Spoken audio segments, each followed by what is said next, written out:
Hello, this is Lou Engle with The Call.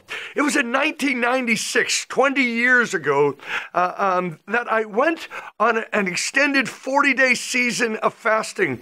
It shifted my life forever. In fact, most of my life-changing moments and mobilization visions have come in days of 40 days of fasting.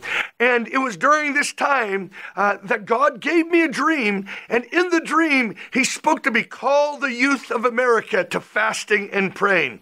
We began to do this in 1997. We gathered up to 4,500 kids to fast and pray for 3 days, praying that stadiums would be filled with kids fasting and praying.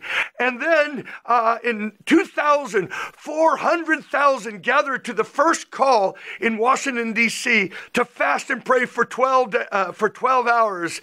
It launched this movement that all across America, people have been going into long, extended fastings. We believe we're in a preparation day for not just a John the Baptist fasting movement. We believe we're in the days of the greatest Jesus movement in history, where souls are going to be saved by the thousands. Even now, January 17th, a 40-day fast is rumbling across the universities of America. It seems like everywhere people are talking about it. It's the Jesus fast, 40 days leading to a new day of an outbreak of evangelism, massive signs and wonders and miracles. We're believing the universities of America are going to be rocked. And therefore, we're calling you into this season, university students all across America, 40 days of fasting starting January 17th. And we're asking God, Lord, for the Psalm 110 movement of revival in America, your youth shall volunteer freely in the day of your power.